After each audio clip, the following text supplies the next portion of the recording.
வணக்கங்க. ஹரக்ஸ் செல்லங்க சேனலுக்கு உங்களை வரவேற்கிறேன். இன்றைக்கி நம்ம வந்து இந்தியா வர்சஸ் ஆஸ்திரேலியா வந்து T20 4th T20 மேட்ச் பற்றி பார்க்கலாம். எப்படி நேற்று விளையாண்டாங்க, எப்படி இதுன்னு பார்க்கலாம். அதில் வந்து ஃபஸ்ட்டு மேட்ச் வந்து கால்ட் ஆஃப் ஆச்சுங்க மழை பெஞ்சதுனால. செகண்ட் வந்து ஆஸ்திரேலியா வின் பண்ணியிருந்தாங்க. தேர்டு நம்ம வின் பண்ணியிருந்தோம். ஸோ ஃபோர்த்து யார் வின் பண்ணுவாங்க ரொம்ப ஒரு எதிர்பார்ப்பு இருந்தது. ஏன்னா சீரீஸ் வந்து ஜெயிக்கணும் அப்படின்னு சொல்லிட்டு. ஓடிஐயில் வந்து அவங்க சீரீஸ் ஜெயிச்சிட்டாங்க 2-1ன்னு சொல்லிட்டு. இதில் வந்து நம்ம ஜெயிக்கணும்னு சொல்லிட்டு எல்லாருமே ஆசைப்பட்டோம். ஸோ எப்படி இருக்குன்னு சொல்லி ரொம்ப விறுவிறுப்பாக இருக்கா, எப்படி விளையாடுறாங்கன்னு பார்க்கலான்னு அவரோட இருந்தோம். அதில் வந்து டாஸ் வந்து ஃபஸ்ட்டு மார்ச் வந்து வின் பண்ணிவிட்டு அவங்க நம்மளை வந்து ஃபஸ்ட்டு பேட் பண்ண சொல்லிட்டாரு. பேட் பண்ண சொன்னால் ஃபஸ்ட்டு ஓப்பனிங் வந்து அபிஷேக் சர்மாவும் கில்லும் வந்தாங்க. 2 பேரும் நல்லா விளையாண்டாங்க. ஸ்கோர் நல்லா இருந்தது. ஆனால் வந்து என்னென்னா கொஞ்சம் வந்து கில்லை வந்து என்ன சொல்கிறாங்கன்னா ஓடிஐ மாதிரி விளையாண்டாரு அப்படிங்கிற மாதிரி சொன்னாங்க. ஏன்னா வந்து அவரோட ஸ்ட்ரைக் ரேட்டே இப்போ 117 தான்.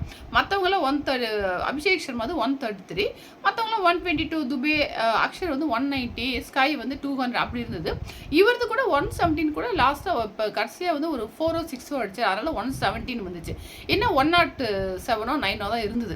ஸோ ஸ்ட்ரைக் ரேட் ரொம்ப கம்மியாக இருக்குது. ஏன்னா ஓப்பனிங் வரவங்க வந்து கொஞ்சம் வந்து இந்த பவர் பிளேயில் நல்லா அடித்தாதான் அவங்க வந்து அடித்து கொடுத்தா தான் பின்னாடி வரவங்களும் வந்து உங்களுக்கு நல்லா விளையாட முடியும்.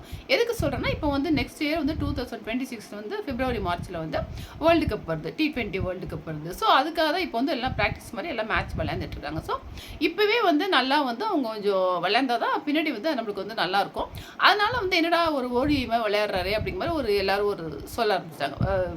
கமெண்டேட்டர்ஸ் எக்ஸ்பர்ட்ஸ் எல்லாமே சொல்கிறாங்க. அது மாதிரி விளையாண்டு 39 பாலில் வந்து 46 ரன் எடுத்திருந்தாரு. ஆனால் கொஞ்சம் ஓடிஐமே விளையாண்டாரு. இவர் மாற்றணும், எப்படி கேம் பிளே மாற்றணும் அப்படிங்கிற மாதிரி சொல்கிறாங்க. அபிஷேக் சர்மா 28 ரன்ஸ் எடுத்து அவுட் ஆகிட்டார். அதுக்கப்புறம் வந்து துபே இதில் வந்து பேட்டிங் லைனிங் வந்து பேட்டிங் ஆர்டரை வந்து கம்பீர் அடிக்கடி மாற்றிக்கிட்டே இருக்கிறாரு. ஏன்னா முன்னாடி வந்து பார்த்தீங்கன்னா துபேலாம் பார்த்தீங்கன்னா 7th வருவார், 8th வருவார், அப்படி தான் வருவார். இன்னைக்கு பார்த்தீங்கன்னா 1 டவுன்லேயே அமிச்சிட்டார், 3rd வந்து அமிச்சிட்டார் துபேவை. அது அமிச்சோன்னா இதுமாதிரி மாற்றி மாற்றி அனுப்புறது சமயத்தில் சில பேருக்கு விளையாடுறவங்களுக்கு, சில பேர் பின்ன ராகுல் கூட அப்படி தான் மாற்றி மாற்றி அனுப்புகிறாங்கன்னு சொன்னாங்க. அதில் அவங்க குறிப்பிட்ட பிளேஸ் வந்தால் சில பேர் நல்லா விளையாடுவாங்க, சில பேருக்கு வந்து ஆர்டர் மாற்றுறப்ப கொஞ்சம் சரியாக விளையாட கூட போக முடியலாம்.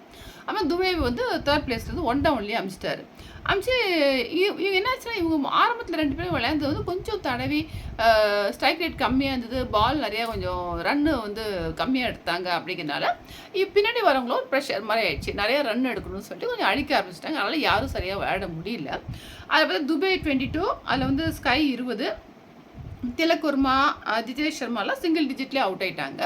ஸோ மிடில் ஆர்டர் வந்து சரியாக இல்லை. இங்கே நம்மளுக்கும் சரியில்லை, ஆஸ்திரேலியாவுக்கும் மிடில் ஆர்டர் சரி கிடையாது. இதுக்கப்புறம் வந்து ரன்னு 160 வந்து 167 எடுத்தோம். நம்ம அது வருமானு பார்க்குறப்ப இப்படி அக்ஷர் பட்டேல் வந்து கொஞ்சம் அவர் அடிச்சு கொடுத்தாரு. அவர் வந்து 11 பாலில் வந்து 21 ரன் எடுத்து நாட் அவுட்டுங்க. ஸோ அது வந்தனால 167 வந்துச்சு. ஃபார் 8 எடுத்து வந்தோம். நல்லா விளையாண்டுருந்தார் அவர் ஸ்ட்ரைக் ரேட் வந்து 190. ஸோ 167 ஃபார் 8 இருந்தோம் நம்ம. இது வந்து ஒரு டிஃபெண்ட் பண்ண முடியுமா 167? அதாவது ஆஸ்திரேலியா மாதிரி டீம் கிட்டே அப்படின்னா கண்டிப்பாக கஷ்டம் அப்படி தான் நினைக்கிறோம். ஏன்னா அவங்க ஒரு பெரிய டீம் நல்லா எடுத்துருவாங்க. ஸோ ஒரு அட்லீஸ்ட் ஒரு 200ல் ஒரு 180 ஒரு 180 எடுக்கணுங்கிறப்ப முடியுமாங்கிறப்ப பார்ப்போம், எப்படி விளையாடுறாங்க பார்ப்போம், அது ஈஸியாக எடுத்துருவாங்களோ அப்படின்னு நினச்சோம். ஆனால் வந்து இது வந்து ஒரு சேலஞ்சிங் சர்ஃபேஸ்ன்னு தான் சொல்கிறாங்க. ஏன்னா வந்து கில்லெல்லாம் விளையாடுறப்ப என்ன சொல்கிறாருன்னா ஒரு சேலஞ்சிங் சர்ஃபேஸு, இது வந்து விக்கெட் வந்து ரொம்ப ஸ்லோவாக இருக்குது, கொஞ்சம் ஸ்லோவாக இருக்குது, அன்எக்ஸ்பெக்டட் பவுன்ஸ்லாம் ஆகுது, ஸோ கொஞ்சம் விளையாடுறதே கஷ்டமாக இருக்குன்னு சொல்லி மார்ஷும் அதான் சொல்லியிருந்தாரு.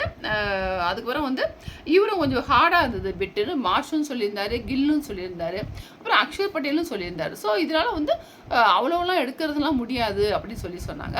அதுக்கப்புறம் 167 பின்னாடி பேச கூட மார்ஷ் சொல்லியிருந்தாரு. 167ங்கிறது கொஞ்சம் ஹார்டு தான், ஒரு பிட்டு ஹார்டு தான், அதை வந்து எடுக்கிறது கொஞ்சம் கஷ்டம் தான் நான் நினச்சேன், ஏன்னா அந்த பிச் அப்படி இருக்குது அப்படின்னு சொல்லிட்டு அவர் சொல்லியிருந்தார். அதுக்கப்புறம் ஆஸ்திரேலியா வந்து பேட்டிங் வந்தாங்க. ஓப்பனிங் வந்து மேத்யூ ஷாட்டும் மிச்சல் மார்ஷும் வந்தாங்க. அவங்க வரும் நல்லா விளையாண்டு மார்ஷ் வந்து 30 ரன்ஸும் மேத்யூ ஷாட் வந்து 25 ரன்ஸ் எடுத்தார். அதுக்கப்புறம் பின்னாடி வந்தவங்களாம் கொஞ்சம் சரியாக விளையாடல.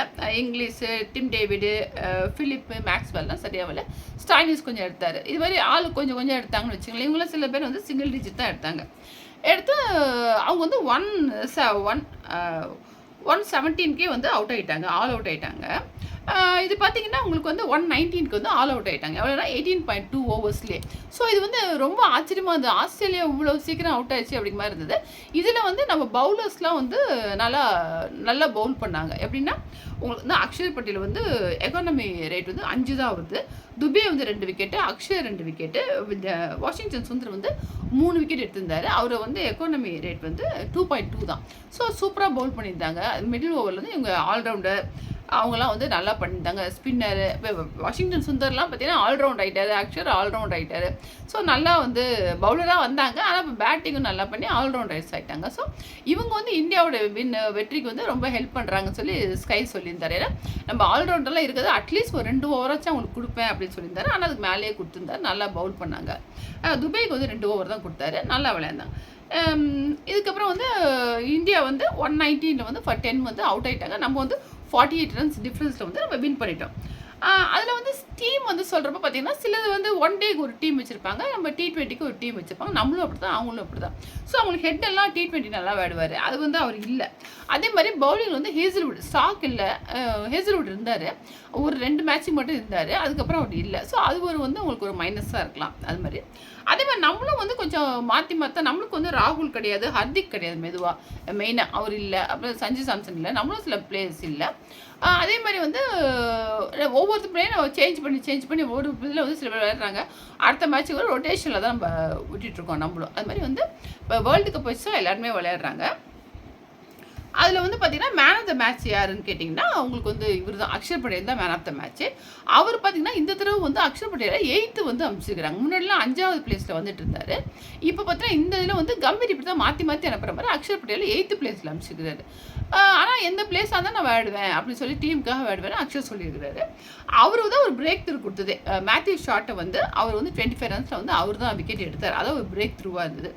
அவங்களும் அப்படி தான் 91 ஃபார் 4 இருந்தாங்க. அதுக்கப்புறம் விக்கெட் நல்லா விழுந்துருச்சு. ரன் யாரும் எடுக்க முடியல. மிடில் ஆர்டர்லாம் சரியாக விளையாடல. நம்மள மாதிரியே தான் அவங்களும் விளையாண்டாங்க. அதுக்கப்புறம் பார்த்தீங்கன்னா இதான் ஸ்கை மட்டும் தான் 20, மற்றவங்களாம் வந்து ரொம்ப கம்மி இதாக எடுத்திருந்தாங்க.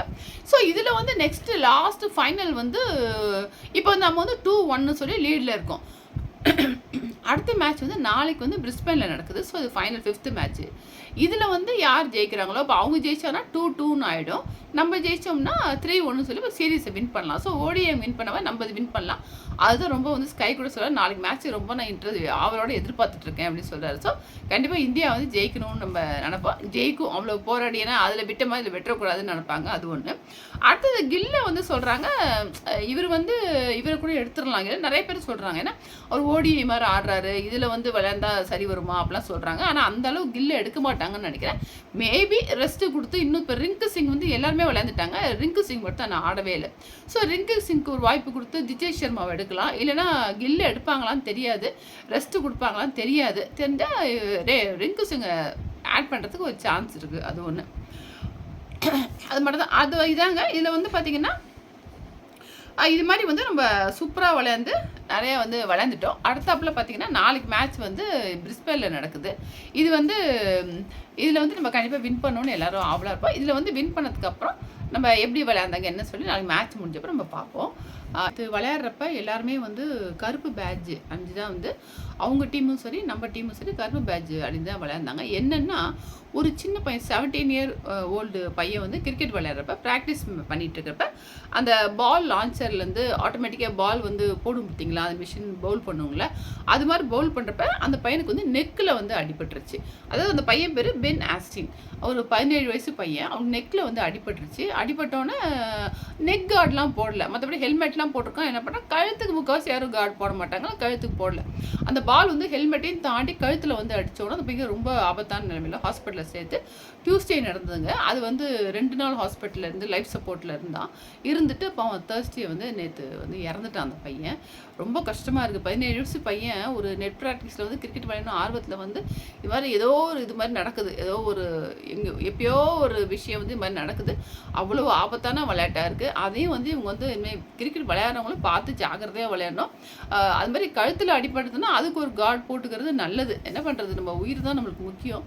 அது சொல்ல மறந்துட்டேன் உங்களுக்கு. அது ரொம்ப கஷ்டமா இருந்தது. ஒரு சின்ன வயசுல இந்த பையன் வந்து இறந்து போனது ரொம்ப கஷ்டம். வாழ வேண்டிய வயசுல வந்து ஒரு விளையாட்டுல வந்து அவன் உயிர் போனது ரொம்ப கஷ்டமா இருக்கு. அது உங்களுக்கு சொல்ல மறந்துட்டேன். அதுதான் அந்த ஷேர் பண்ணிட்டேங்க.